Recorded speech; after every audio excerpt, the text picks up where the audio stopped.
for this time around. Yeah. All right, we are live on YouTube and we are live on Zoom. Excellent. All right.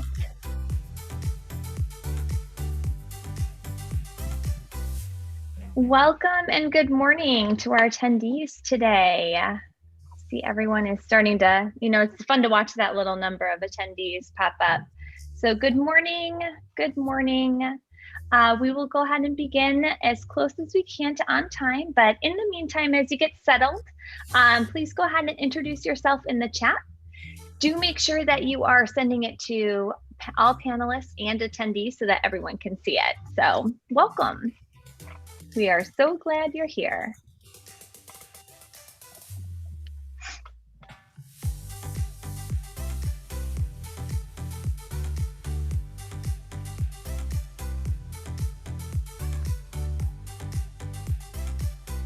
Daly City, is that Chicago? No, that is up a little bit north of San Jose, if I'm correct, right, Calvin? Okay, wrong side of the world.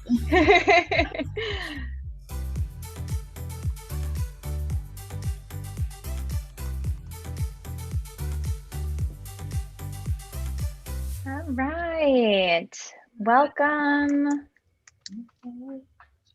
Just shy of San Excellent. Francisco. Oh, excellent. Sacramento, Sunnyvale. I think I missed the San Jose in there too, or Santa Clara, sorry. Excellent. Third grade, fifth grade. As soon as I hear these grade levels, I just start thinking of, my memories of time in those classrooms. Excellent. Welcome to everyone who's just joining us. Please go ahead and get yourself settled this morning. Go ahead and introduce yourself in the chat and be sure to select all panelists and attendees. Excellent. Good morning and welcome.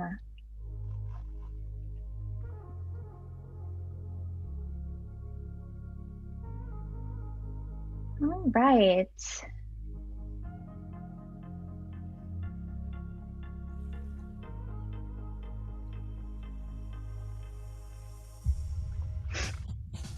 All right, I'm going to give everybody a minute or two to come on in, and then we will go ahead and get started this morning. Welcome. Thank you for introducing yourself. It always makes me feel a little more connected with the audience, and I'm sure Maria feels the same way.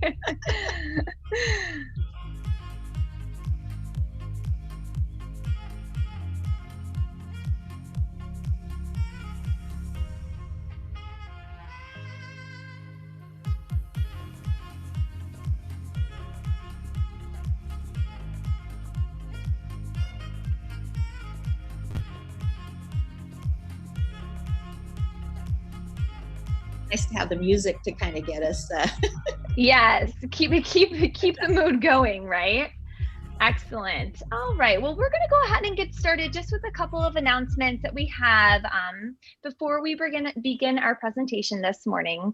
So just to remind everyone that a recording of this event will be available on the K-12 Teaching Academy website that is listed there after the presentation. If you are in need of captions, you just need to click on the live transcript button at the bottom of your Zoom screen, and you will have those available to you, and they will also be on the recording. This is a webinar, so your video and audio have automatically, not already, been turned off, but please do use the chat to communicate with one another and our presenters. And in case you have not joined our Facebook or LinkedIn group, please go ahead and follow those links, also available in the chat. And please join us for all updates Lurie College here at San Jose State. All right, so just a welcome to our Lurie College of Education K-12 Academy. Our chat today is about talk as transformation, building equity, agency, and joy in the elementary classroom. And we have a wonderful speaker for you today. We have Maria Nichols here with us, who is an author and literacy consultant, and I am going to let her take it from here. Thank you so much for being with us, Maria. Thank you, Becca. I am thrilled to be here, and I'm going to try to talk and share my screen at the same time. We'll see how I do. And I just want to say thank you to everyone who is joining us this morning. I think if there were ever a time where teachers needed and deserved a nice restorative break, this is it. But I also know that for many of us, taking time to immerse in our craft and really think about our practice is in many ways restorative. So I hope that this proves to be so for you this morning, and that you find, little tidbits that help to confirm your practice, nudge your practice, maybe help you to think about the way that you engage with children in a new and exciting way. Because I'm new to the San Jose State community, I thought I would start with just a little introduction of myself.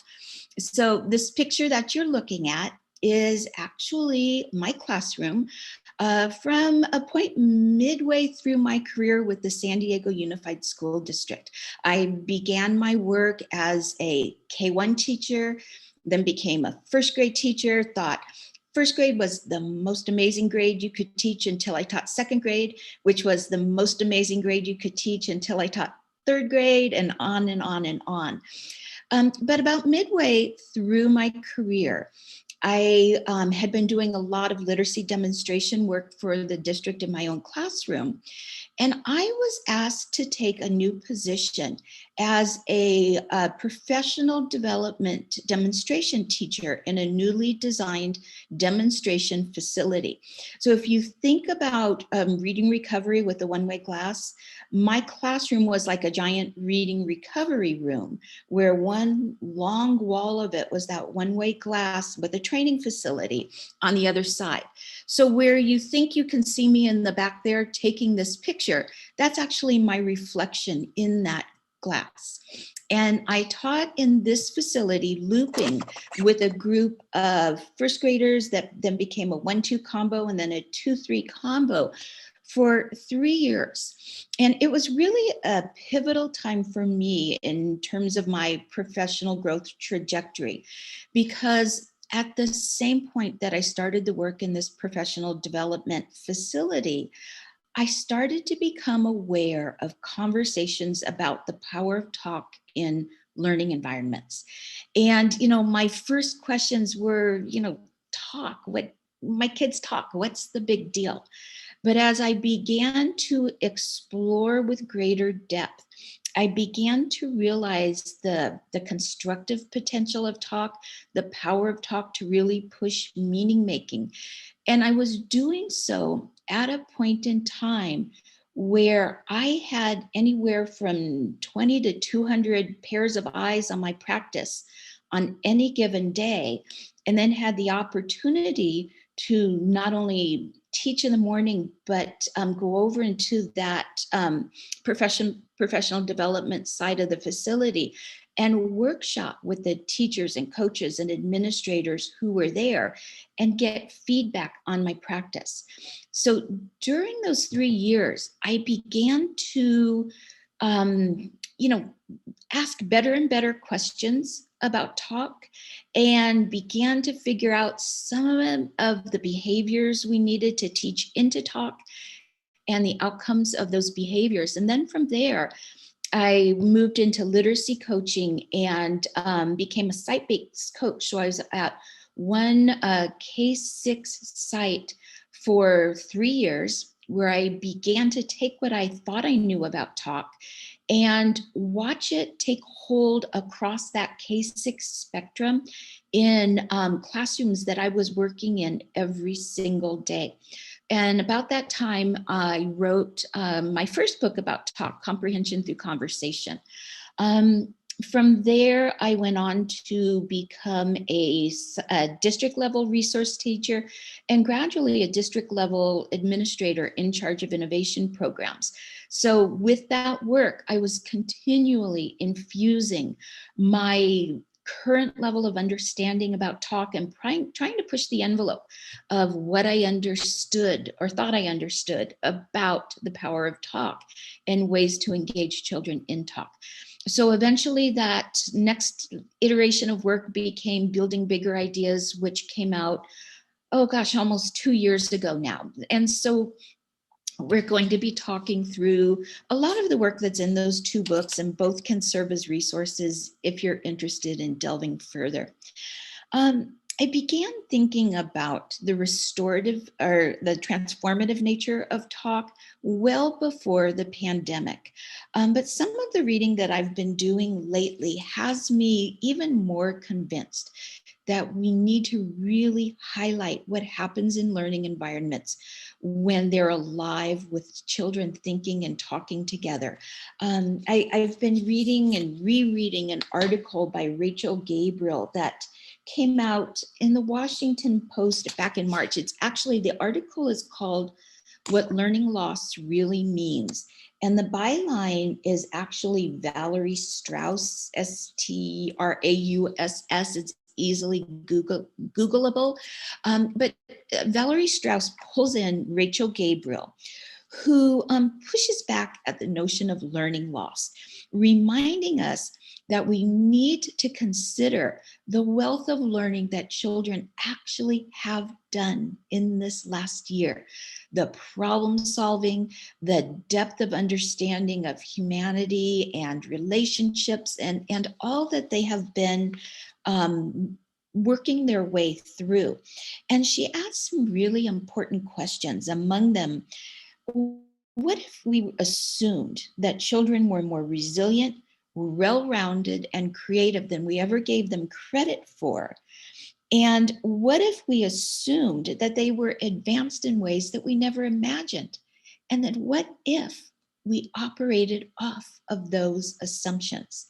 And I think that the building of talk has always operated off the assumptions that children are capable of so much more than we give them credit for. If we just give them the space and the support, we teach into their capabilities. And so as I think about the dangers that a hyper focus on learning loss could bring to our launch of school in fall, I think that considering the transformative nature of talk, the time is right for this. So in our time together, I'm going to begin with just a little introduction that helps us to think about what kind of talk and why it matters. And then from there, we're going to launch into the work of actually launching talk. What do we do to get it started? So those of you pre-service teachers, maybe teachers who are new to this, will give you that something to grab onto as you begin to take those first steps. And for those of you that have been delving into talk, you may be thinking about your methodologies for launching and adding, little breath to that work. And then deepening purposeful talk through actually teaching into it. I'm very aware that I may have over predicted what we can get done in an hour. I hope to get to the point where we can talk a little bit about facilitating talk, but if we don't quite get there, we can save some of that for the Q&A. And then of course, threaded throughout all of this is going to be some attention to that transformative power of talk. What happens to our classroom culture? What happens to literacy learning? And also, what happens internally for children in terms of their identity as learners, their identity as members of this human race? So with that, we'll get started with an exploration of what kind of talk. And this starts us out in a 5th grade classroom. Back in my coaching days, I was prepping for some PLC time with teachers and wanted to just dip into a classroom and get a sense of what kids were doing during reading workshop. So purposely timed my visit for a point where I was sure reading workshop would already have begun, thinking I was just going to quietly slip in the door, find a quiet corner in the back of the classroom, observe, and take notes. So as I approached the classroom, I could hear the hum of talk. I knew the kids were spread out and reading. I walked in, spotted us seated at a table and, tiptoed over. And just as I'm opening my notebook, Dominic spies me from across the room and makes a beeline towards me. And he plops himself down right in front of me, slams a book on the table, and he looks at me. He says, "Mrs. Nichols, you're old, right?" So I can look at Dominic. You can imagine what's going through my head. But as I look at his face, I see nothing but earnestness, sincerity in that question. So instead of saying what I really wanted to say, I just looked at him and I said, "Why, Dominic, what's up?" And he looks at me and he says, "No, see here, we need," and he begins flipping through the book that he had plopped on the table. And he stops at a picture and he says, "Here," and shows me this picture. We think, and at this point, he looks up to Luis and Anna, his partners in this venture, who had gathered around him, and he says, "We think it's all messed up." I'm thinking, Dominic, I need to get a sense of what we're talking about here. So I turn back to the cover of the book to find that they are reading a book called Christmas in the Trenches, which is a realistic fiction, a story of a grandfather who on Christmas Eve had gathered his grandson and his granddaughter in his lap and were telling them the story of a Christmas Eve long ago. The Christmas Eve of the 1914 truce, where the German soldiers and the Allied soldiers emerged from their respective trenches to sing Christmas carols, play soccer, exchange Christmas gifts, only to then retreat to their trenches, ready to fight again the next day. So, as Dominic said, it's all messed up. And they went on from there. Luis picked up right where Dominic left off. Yeah, really bad. They have war and then they have peace. It's how they can be the same, like soccer. They give presents and singing, and Dominic comes right back in without missing a beat. And then they go back to the holes, like to be safe from the bullets and stuff. And he shakes his head in just utter disbelief. And Luis says, "Yeah, we got to get more thinking, because we, all of us, think it's all messed up." Now, what these three were doing from a meaning-making standpoint is beyond impressive. They were trying to wrap their heads around something that we as adults have trouble understanding, trying to imagine themselves into the minds of people who lived generations before them and were responding to a context that they can't understand, and yet earnestly trying to do so. And not only is this impressive from a meaning-making literacy strategy standpoint, but what they were doing with talk is equally, if not more so, impressive. First of all, they were talking to construct understanding. They weren't talking to regurgitate the known, but actually trying to figure out the unknown. And to do this, they recognized that they were going to need other perspectives, people who knew things, who might have understandings that they didn't have. And this actually made me feel better, because I think it's not that I was old, but older than they were, so possibly had a perspective that they didn't have. And equally amazing, this conversation had been taking place over extended time and extended space. They had been thinking and talking about this book for 3 days during their reading workshop at that point in time. And the teacher told me, stopping everybody who stepped foot in the classroom to find out if they had a thought that could add to their conversation, and not only engaging other people from the school site, but coming in each morning saying things like, I talked to my grandma, my dad said. So they're actually carrying this conversation into other spaces and keeping it growing from other voices and wrapping those voices back into the group conversation the next day. So this dynamic mess of conversation is what I define purposeful talk as. And as I tried to grasp all of this and put it in a visual for building bigger ideas, this is what we came up with. That realization pushed the wrong button. That realization that we enter a conversation, and if you look at this diagram from the left, you see all these different voices, these different perspectives, these different ways of bumping into a text, an issue, an idea, entering into this dynamic interchange. And as we enter into this dynamic interchange, we're picking up thoughts and insights and ways of seeing the world from other people. We stay in this dynamic interchange, moving forward, looping back, looping outwards, grabbing other voices and weaving them in. And gradually we progress to bigger and bolder thinking than we ever would have gotten to in a single mind alone. In the end, we may agree to disagree, but our thinking is forever changed and our way of seeing the world forever changed because of the talk. And this is what I think of purposeful talk as. So as we think about the transformative potential of thinking and talking in this way, first of all, we have to think about what happens to classroom culture.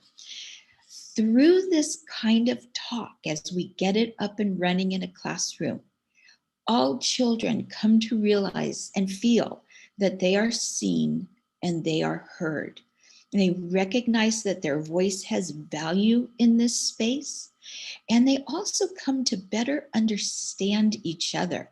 As they think and talk together, they actually draw closer. So in that way, there's incredible reciprocity between talk and that building of a classroom culture. And they actually become more empathetic and caring towards each other. It's transformative for children's literacy learning. The abilities that children are developing are no longer just about getting right answers, climbing levels, and scoring well on tests. Instead, they recognize that they are reading for authentic purposes and writing for authentic purposes. They're figuring things out. They're putting their voice out into the world. They're actually constructing knowledge. And then, of course, we need to think about the transformative quality of this for student identity. First of all, their identity as learners. They're figuring out that they are capable of complexity, that they can engage in problem solving, and through time and talk, begin to construct in ways that maybe they never realized they could. But also, we need to recognize that as we explore text, even when we read alone, we're actually coming to understand others and understand our world through the exploration of characters and their motives and their way of being in the world. And when we do so in these dialogic environments, in classrooms that are alive with talk, we're doing this with all of that insight from others. So we're really beginning to figure out who we are, how we fit in this world, and how and why our voice matters. So we'll be weaving that through everything we do, but I want to take just one more tap into this notion of talk is transformative for students' identity. So one more little excerpt. This comes from a third grade that was actually a really dynamic, fun group of kids. But these kiddos loved soccer. They lived for soccer, and they were very competitive about their soccer. So every day at recess, what did they do? They played soccer, and they played to win, which means that they were very controlling about who could be on their team because it was all about winning. Now, this particular school had a large special ed population and a lot of children with physical disabilities. And that was at odds with that desire to play to win. And so we as teachers had to step in and lay down some rules about inclusivity. But we're really bothered by the fact that the inclusivity was coming because of top-down demands rather than a grassroots welcoming of all abilities. So we began to consider the power of text and talk to shift some of that. And so we began to engage the children in lots of texts that immerse them in conversations about difference and inclusivity and why it matters. And one of those texts was Dad, Jackie, and Me by Myron Olberg. It is a realistic fiction. Myron Olberg's father was deaf and was an avid Brooklyn Dodgers fan.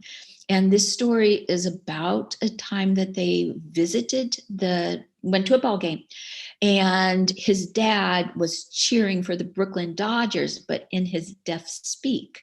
And he, as a child, felt embarrassed. But there's a very touching moment between Dad and Jackie Robinson. I am not going to spoil it for you, but please, this book is worth checking out. So the kids were thinking and talking their way through the book, as they usually do, and came very readily to the realization that this really is raising issues around racism and huge societal change. And as they delved in a little further, Sean all of a sudden had to realize that, yeah, it's about racism. And I'm sorry, it was Monique that leaned in and said, but it's more than that. It's not just color-based racism. He's talking about all kinds of racism here and how people are treated. And Juan Carlos all of a sudden leans in and he says, hey, he's saying like, we need to behave better to people if they're different. And there's kind of an uncomfortable silence. And I was very proud of myself for practicing the hardest talk facilitation move of all, which is keeping our mouth shut. And I just let that silence hang until all of a sudden Monique leans back in again and she says, it's kind of like what we've been talking about at recess. If we don't include everyone, maybe we're like those people. Now, I would love to tell you that at that moment, the heavens parted, a host of angels descended, and everything was fixed. It's never that easy, is it? But this was the beginning of a new beginning. It was that awareness that maybe we need to think about who we are and who we're being in the world. And that is the transformative power of talk and the way that it shapes classroom culture, our sense of identity, and then, of course, our literacy learning. So I stuck this in, even though I have it in my notes to stop here and just see if there's any questions in the chat. I had to add this in to make sure that I actually did that. And I'm going to see, I think, Becca, I can't see the chat, so you're going to have to let me know if anything's scrolling in that we should pause for.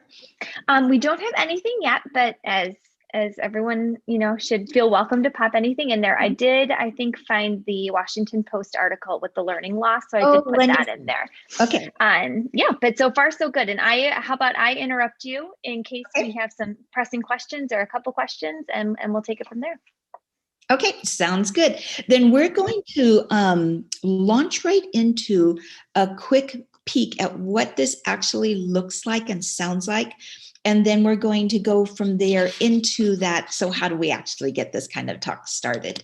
So for this, this peek at talk, I'm actually going to lean on the stellar work of the experts at Teachers College Reading and Writing Project. This is, we're just going to watch 2 minutes of an amazing video that they have made available. I believe this video is several years old at this point, but it comes from one of the schools where their amazing staff developers had been in working a 5th grade classroom, where the students were independently thinking and talking about, or between, Bud Not Buddy and Kate DiCamillo's The Tiger Rising. So as you listen to just this little 2 minutes, just think about, are these students actually constructing their own understandings, unique understandings together? Are all voices being welcomed? Are varied perspectives coming into the conversation? And do you have a sense that this conversation is bigger than this little, 20 minutes that these kids might have been together in the classroom this one day, that it's been building across space and time? So with thanks to Teachers College Reading and Writing Project, just a little peek at children. Why, guys, didn't we make a whole shot on this? We did this the whole time. He was 6 years old when his mama died, so he was changed. She was all he had. And because Bud had no father, he was on his own. And he went to this home as a 6-year-old. No friends, no mother, no father. But these clues from his mother. Right, but at 6 years old. Yeah, you don't understand those clues. Exactly, but now don't you think he's starting to understand? Like some of these clues were, his mom said, well, what were some of these clues? When one door will close, another one will open. And when you're 6 years old, you understand. He done it, but now he's understanding. We were talking about you better like in the beginning, about how 6 is a hard age because you better understand, and if you don't, they'll come clean to big licks that'll knock you out over instead of just taps and stuff. Yeah, and you see the way the mother, we already talked about this, that the way the mother says all these things, it's as if she knew that she wasn't going to be around for long. But and now we have this evidence.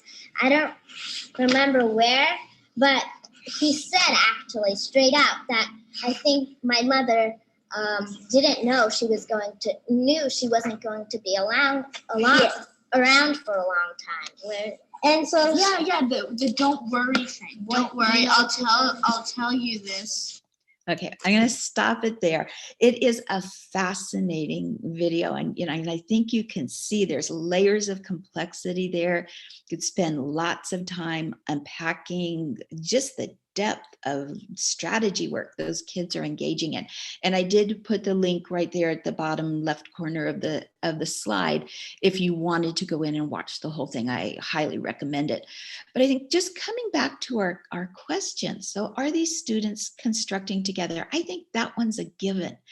You can see them pulling from the text, pulling from what they know of life, lots of notes as they've been reading, and really, kind of wrestling with a give and take. And I'm going to jump to the last one. Has it been building over space and time? You can hear them referencing other conversations, referencing notes, which may have been from their independent reading, may have been from previous conversations. So I think those two are a given. What's really interesting, though, is the middle question. Are varied perspectives welcomed and valued? And I think that's a yes, but. And that yes, but has to do with differences in talk personalities. And these differences are really fascinating to look at, because they're real. There is a dominant voice in that conversation, and there is another voice that was having some trouble wiggling its way in. And, this isn't mean, it isn't bad, it isn't malicious, it's simply human. if you think of any group of people that you converse with regularly, there's people who talk easily, talk often, can easily, just keep that conversation going completely on their own. And then you have others that are more contemplative in nature. They tend to compose in their head before they put thinking out into the world. They tend to, maybe they're a little shy, they don't add their thoughts until they're, a little more confident in them. And so all of that is part of this rich dynamic of talk. It's energetic. It's messy. It's sometimes quick pace, sometimes slows as we're wrestling with complexity. But it's always, always really energetic to be a part of. And what's fascinating as we think about the dynamic of this kind of talk is that it's really easy to put all kinds of protocols in place to iron out the complexity and make it easier to manage. But in truth, when we roll out those protocols and roll out the messiness, we're also rolling out the energy and the agency and the heart of the work that leads to all of that rich transformation and rich meaning making that comes from engaging in talk. And so what I advocate for is launching in ways that allows for that messiness and helps us to be able to really see what's happening and lean into the messiness and begin to teach into that. And so that's where we're going to go from here. So I wanted to actually touch one more little just fun video clip to remind us of what it is we're pushing against as we begin to build talk. I think this needs no introduction. You're going to recognize it. So. In 1930, the Republican-controlled House of Representatives, in an effort to alleviate the effects of the, anyone? The Great Depression, passed the, anyone? The tariff bill, the Hawley-Smoot Tariff Act. Okay, I think I can stop it there. I think everybody knows the whole rest of it by heart, probably. So this is funny. And it's funny because it's parody. It is an exaggeration of a truth that many of us knew in our elementary school years, our high school years. And that look on the girl's face, I can't remember the actress's name, really says it all. So this is what's described in the research as the classic monologic classroom. Monologic meaning the talk moves from teacher to student to teacher to student to teacher to student, and in a very predictable way. It's what Courtney Kasdan and many other researchers called IRE. I being initiate, the teacher asks a question. R being respond, the students hopefully respond, and if they don't, the teacher fills in the blank, as our economics teacher was doing in the clip. And then E, we evaluate that response as right or wrong. So in monologic classrooms, the focus is on the individual. The teacher questions an individual and they respond. The teacher confirms the retention of information. And, of course, it's all extrinsic. It's motivated by the teacher's affirmation of correctness. It's very passive. It's just spouting back something you've been told. The focus is on what I call right answerism. Often, it's single word, fill in the blank, which is what the economics teacher was after. Or there may be an expectation of fully formed thought, which actually takes time to get to. The teacher's role is that of evaluator, and the talk is done when the teacher is satisfied that there has been retention of knowledge.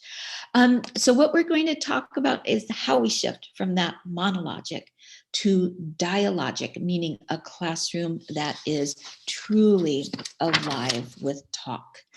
And I just wanted to share with you a quote from Rupert Wegerup, who is one of the stellar researchers in this field. And I just love his definition of a dialogic classroom, because it helps us to think about how and when we lean into the development of talk. He reminds us that students should be learning about talk and through talk simultaneously.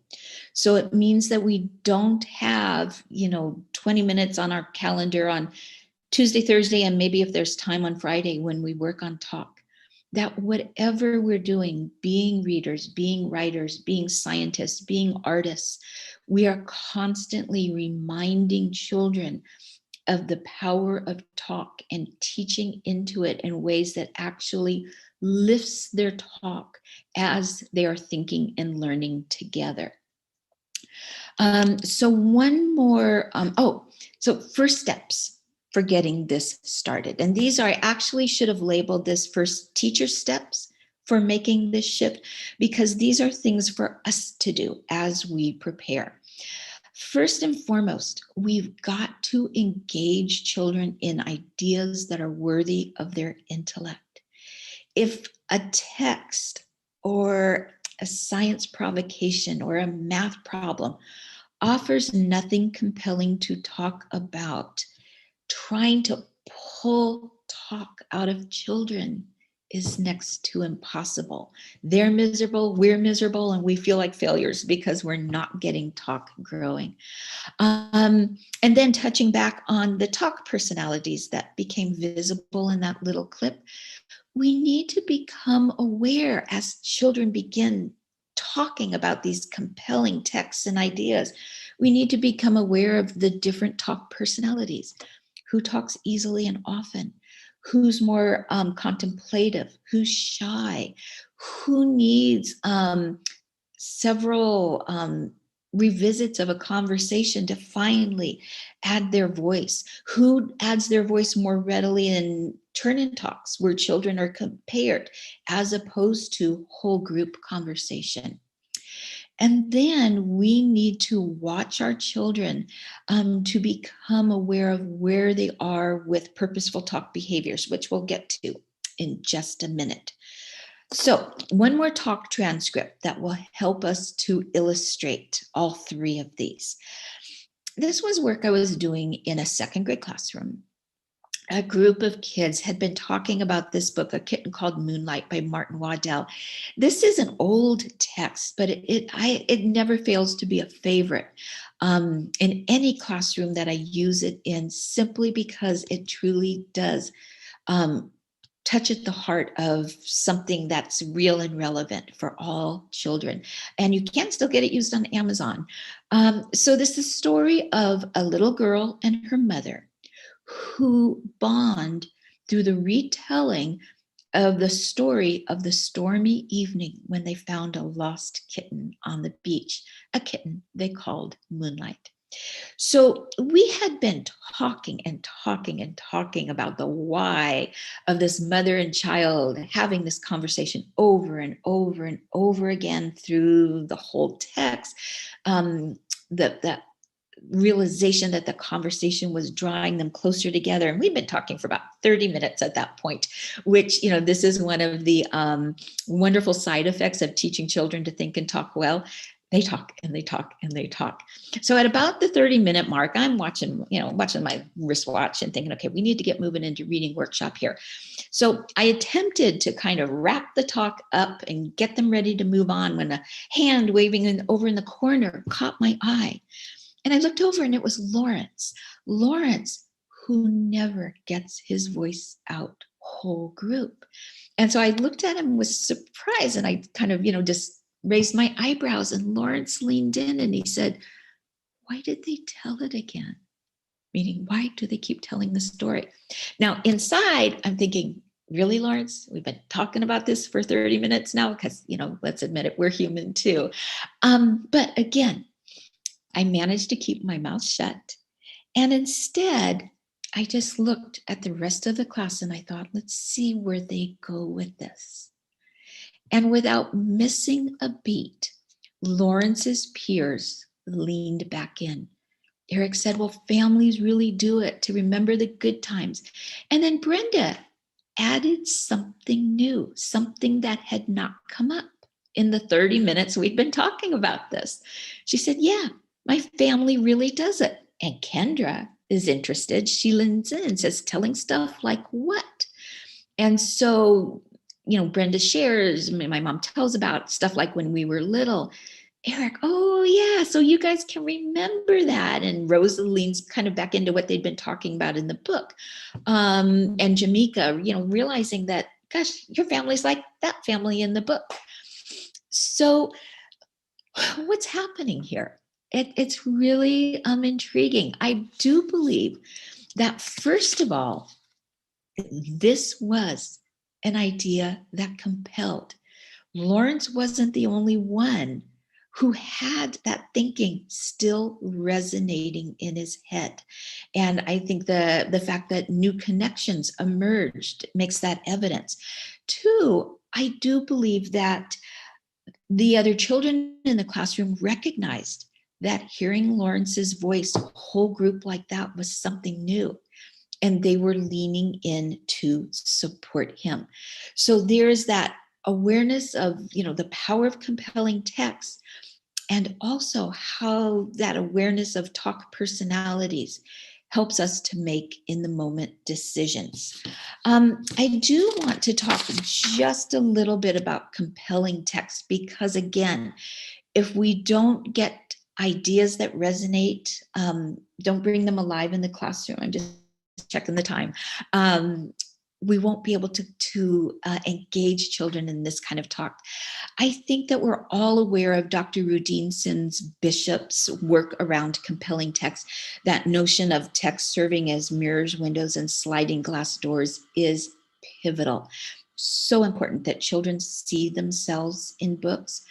But we also need to think about relevancy beyond that the issues and the struggles in the text are real and relevant and complex. And also that characters are imperfect, because when characters are imperfect, kids can lean in and begin to problem solve alongside of them and think about problem solving in their own life as well. And when books grab kids like that, they resist closure. And we all know that feeling. That being so immersed in a book that is complex and imperfect and real and relevant for us. Even when you have to stop reading at night, it lingers in your head. And when you get to the end, you slow down because you don't want that immersive world to end. And texts like this, of course, offer fodder for thinking about our world. They touch our mind and our heart. And so I'm constantly thinking about the power of this. And I just happened upon this on social media one day. Nikki Grimes writes this Meet Dimitra Brown series. If you teach second grade, this is a series your kids will love. First grade, second grade, third grade. And Nikki Grimes actually posted on social media this wonderful letter that she received from a Dimitra Brown fan who clearly saw herself in this text. Years later, it was still resonating with her. So this is the power of compelling text. I'm always on the lookout for compelling text. This is kind of a mixture of old standbys. This Summer My Father Was 10 is one of those texts that I use almost with any group of children. It's always resonated. And then there's lots and lots of new favorite texts on this slide. And one really brand new favorite that I haven't had the chance yet to read with a group of kids, but I'm super excited to. Outside Inside just came out, I believe, a month ago. The illustrations have won a Caldecott, but it is the story of the year the world changed, when everything and everybody who was outside went inside. So this text is an opportunity to open space for children to process our year of COVID-19. I think it's something that we know children are going to need. I'm excited to read this book with lots and lots of different groups of children and just revel in their conversation and learn from them. So, you know, perhaps when we get in the Q&A, you might have some favorite texts that you know always launch lots of talk with your children that you might share with us. And then, of course, once we get that lots and lots of talk, that messiness going, we need to think about how we're going to lean into it. And this is where the work of teaching into talk begins. And, you know, these behaviors, and I'll say something about each one of them, are very dynamic. There's kind of no beginning place. There's no teaching into any one of them in isolation. But that said, I almost always begin with hearing all voices. Hearing all voices isn't about quantity. It is about children coming to realize the power and the value of their voice in a conversation. What we don't want to do is create a checklist and say, okay, everybody has to talk today and I'm going to check you off. Rather, it is creating opportunities for every child to find their way into a conversation over time. So if we're reading a wonderful, compelling book, we may begin, you know, whole group with lots and lots of talk, but during that conversation, we're going to have turn-in talks where children are in pairs or groups of 3. Some children will talk easily whole groups. Some children will talk in that small group turn-in talk. We chart the talk and we offer children the opportunity to add their thoughts on a sticky note to the chart after the fact. So some children will enter the conversation in that way. We'll revisit compelling parts of the text, noting as we delve deeper into it, our more contemplative children will find their way into the conversation. And then as we do, we want children to realize the value of all these voices, that they help us to contribute to the growing understanding, our meaning making. We also want children to recognize that they're actually not talking to provide answers, but to grow ideas together. And it starts with saying something meaningful, getting out a thought that we can build on. And this is the one area where my thinking has really shifted over the years. I believe that early on in this work, I was too quick to dismiss thoughts that seemed kind of out in left field. But over time, I've come to recognize that even when a child says something that seems to come out of nowhere, there was a reason that thought popped into that child's head.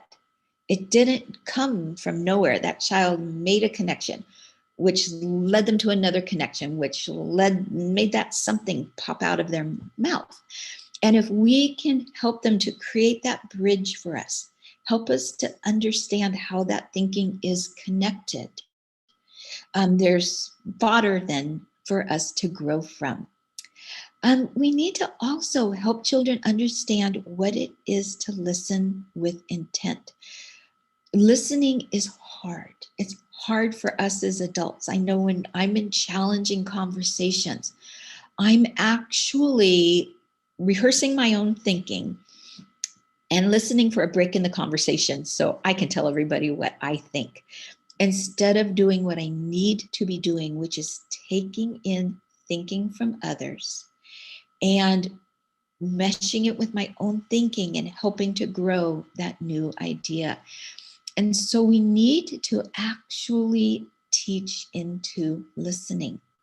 And then as we begin to connect to what children are saying and actually listen to each other, we begin to keep lines of thinking alive. So it's not a popcorning, what do you think? Okay, your turn. What do you think? What do you think? What do you think?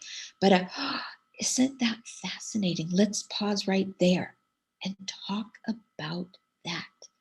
What do you think so-and-so meant by that? Do you agree with it? Why? Add more. Do you disagree? Why? Where are you coming from? and begin to work with that little nugget and grow it into something bigger and something bigger. And as we do that, there's going to be disagreement. It's inevitable. But learning how to work with that disagreement is powerful. We can actually read and think and talk our way through a book, holding on to competing lines of thinking and pausing and building each and noticing, does one strengthen? Is the other weakening? Are they both strengthening? Could both ways of thinking about this, or all three ways of thinking about this, be possible? So as we watch our children talking about these compelling ideas, we're kind of getting an early sense of, do they have awareness of these talk behaviors? Am I seeing space for other voices, or am I seeing people completely dominating the conversation and running with it? Are they competing for answers, or are they really listening to each other and growing thoughts together? And what happens when disagreement arises? Because that gives me hints of where to begin.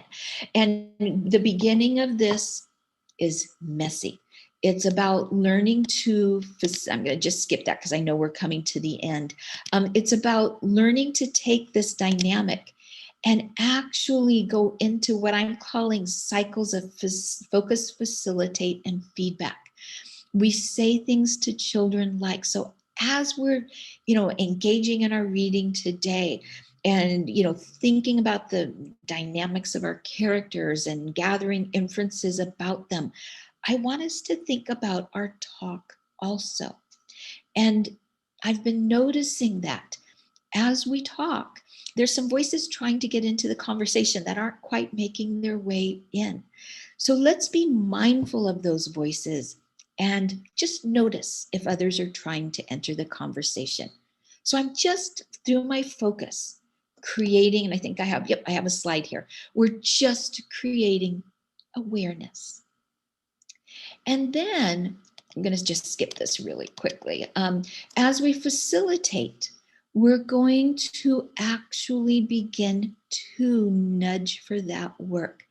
We're going to find spots where we can help voices come into the conversation in ways that are invitational, responsive, agentive, and meaning driven. And I can show you real quick what I mean by that. Kindergarten classroom. Kids are reading a big book about nursery rhymes. And at this point, they are thinking and talking about Little Miss Muffet. And they're talking about Little Miss Muffet being on her tuffet and eating her curds and whey. And little Abdul, whose voice never makes it into the conversation, makes a face. And the kindergarten teacher noticed that face and noticed that that's a perfect opportunity to invite Abdul into the conversation. So she says, I have to stop us right there. Abdul's face went like this. And then, of course, as soon as she said that, all the kids lean in to see what Abdul's face looks like. And she said, what are you wondering about, Abdul? And poor Abdul is just so overwhelmed with all of this that he just shakes his head. He can't get a question out. And so the teacher just goes on, eating her curds and whey. And Abdul nods like, yep, that's the part. And she says, do you have a question? And he starts to speak and shakes his head no. It could be so confused he can't get the question out. It could be he's overwhelmed by the attention. But the teacher very smartly leaves the meaning making in the children's hands. She says, you're not sure, are you? Turn and talk. Why don't you see if your partner knows what curds and whey are? And she immediately puts kids and partners, they turn on their own. And she says, ask them, what's curds and whey? And from the carpet, you hear this chorus of, what's curds and whey? And there's Abdul turning into his partners. So as we think about this, she was responsive to that look on Abdul's face.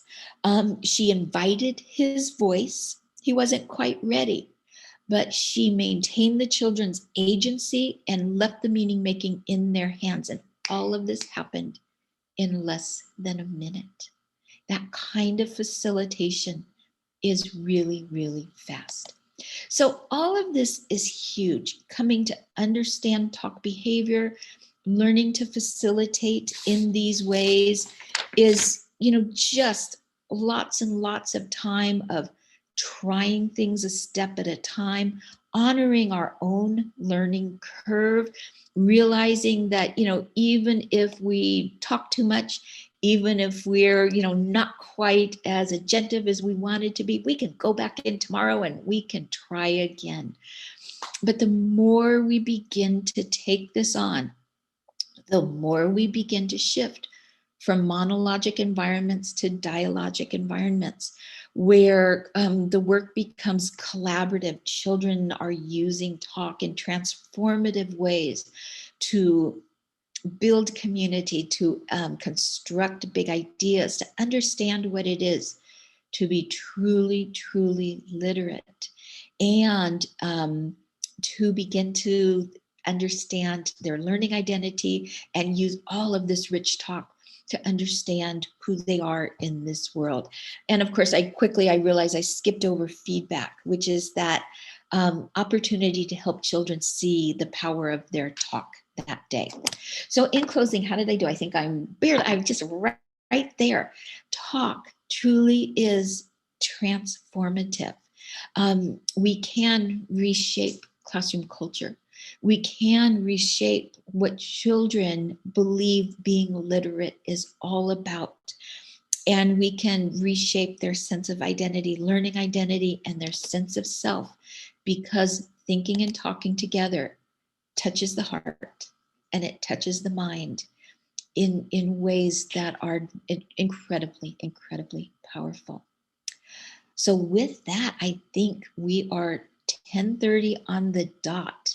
So I'm going to stop share. And I believe, Becca, are we ready to click on a link and go to live Zoom? Exactly. So Brian has just put in the link for the discussion room, and we will transition over into this traditional Zoom format. So you will have access to your microphone and your video, and we really hope that you join us so we can follow up with Maria here. And Maria, thank you again. I echo the thank yous in the comments. What a wonderful presentation, compelling text for sure, and just the passion that you spoke about working with children just struck a nerve in my heart. So thank you so much for being with us here today. Okay, and I'll see everybody in the Q&A, hopefully. I'm going to click over right